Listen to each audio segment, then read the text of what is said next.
Hello everyone, this is David from Automotive Press. As you know, I'm a huge fan of all Toyota products, especially the 4Runner. I have a new 4Runner here that is in limited version. It has all-wheel drive, it has a 4-liter V6 engine, very much a proven vehicle, but it's also getting very outdated. So there's a real dilemma here. Do you buy the current version, which is the 5th generation 4Runner, and live with its outdated design and outdated engineering, but buy something that's proven and reliable and it still has a V6 engine? Or do you wait and buy the new version of the 4Runner, which is expected to come out sometime in early 2024 as a 2024 model year? Now, we don't know all the things to do with the new 4Runner yet, but we suspect that it will have a 4-cylinder turbocharged engine, most likely the 2.4-liter one, and then also have an option to have the hybrid version, which will likely also use the 2.4-liter turbo with a hybrid mechanism. Either way, people are not too crazy about the fact that the new 4Runner will migrate to a 4-cylinder engine versus the V6. So what do? Do you buy the current one, buy the new one? Well, there's lots of different options available. So let me present one idea from me in terms of what to do for the 4Runner as a buying strategy. Let's get right into it.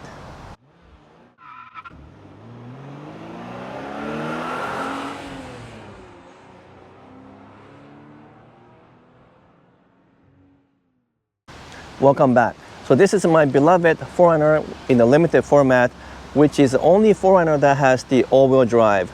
I know that most of you guys really want to have the TRD Pro version of the 4Runner, which is the flagship. But to me, I actually think the 4Runner Limited is one of the best everyday SUV because it has all-wheel drive, and it's very helpful for weather like here in the West Coast, where we get a combination of rain and some slippery conditions, and in wintertime we get some snow as well. And you don't want to keep on shifting from 2-wheel drive to 4-wheel drive.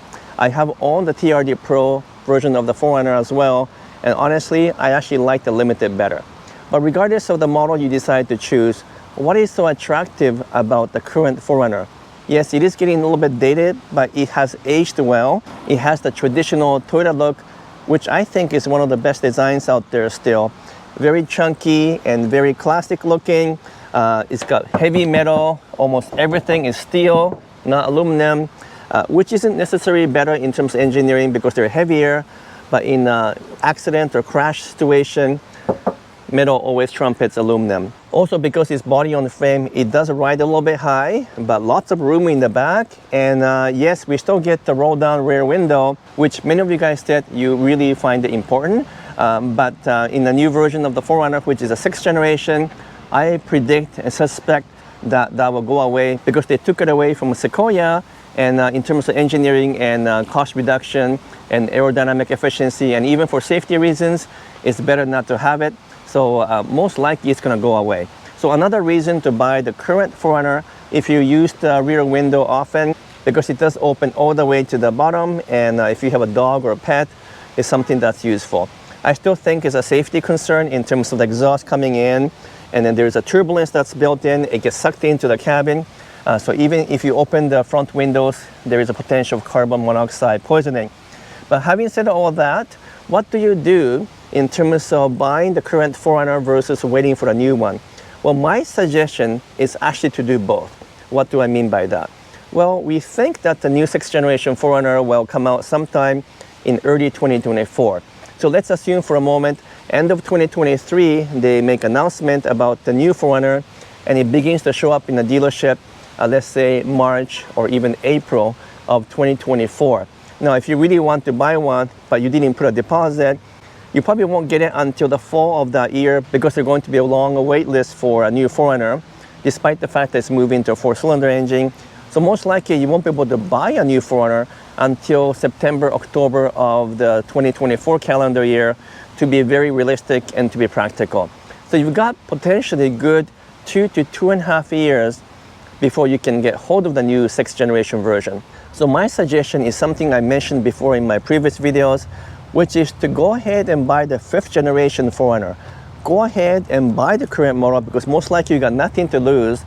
And then when the new model comes out, go and drive it, take a look at it, listen to the feedback and watch the reviews from channel like mine, and decide whether that is the right vehicle for you.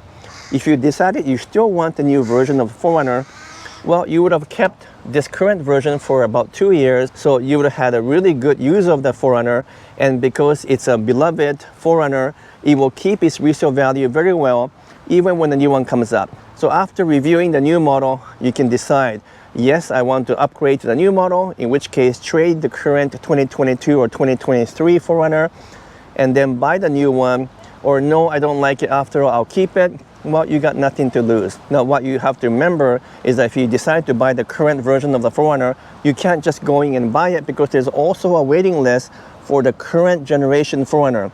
Up to 6 months, maybe even a year, depending on which model you want. If you want to buy the TRD Pro version of the 4Runner, well, it's possibly even 2-year wait.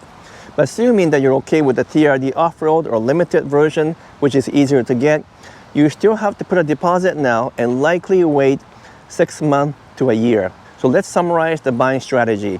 You're not sure what to do in terms of buying the current one or buying the new one. My suggestion is go ahead, put a deposit or put your name on the waiting list to buy the current version of the 4Runner, which should allow you to get one of the models in about 6 months time.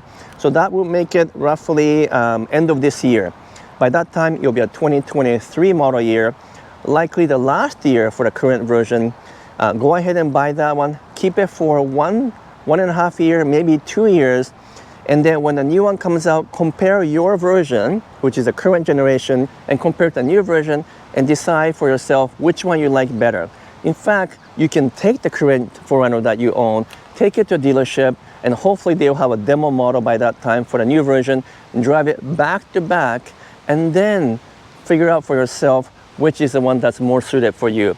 And once again, if you decided you like the new one, well, put a deposit on the new model, give it a 6 month or year, because you probably don't want to buy the first year anyway, and then trade in the current version of the 4Runner and then buy the new one, because most likely you'll lose very little money, if anything at all, in trading in this one for a new version. And as I said before, if you decided that you don't like the new one after all, don't buy the new one, keep it, and there you go. You still have a beloved 4Runner that is practical, that's useful, and perhaps not the most fuel efficient one, but something you can keep for next 10, 20 years, or perhaps lifetime. So that is my suggestion in terms of buying the current one or new one. I actually think you can double dip in this regard by buying the current one and simply allowing it to appreciate over the next couple of years, because I think it will, and buy the new one if you really like the new version. We still don't know a lot about the new model, a lot of speculation. Once again, I still do think it will be the 2.4 liter turbocharged 4 with or without hybrid, and I think the design will be radically changed. I'm still working on my rendering, because I'm not happy with the current one, because I'm hearing more and more that it's going to look very rugged, much like a Land Rover Defender or even Mercedes G-Wagon. By the way, you also have an option of looking at Lexus GX, which will also become all new around the same time, maybe a few months before the new 4Runner. And if you don't mind paying a little bit more, you might even go with a new version of Lexus GX, which I'm hearing that it will look amazingly beautiful. So those are my comments in terms of 4Runner, and maybe even something to do with Lexus GX. I hope you liked my video. If you can give me a thumbs up and make some comments, I would truly appreciate it. And if you can subscribe, that's even better. A lot more coming your way, but for now, I'm signing off. Thank you so much.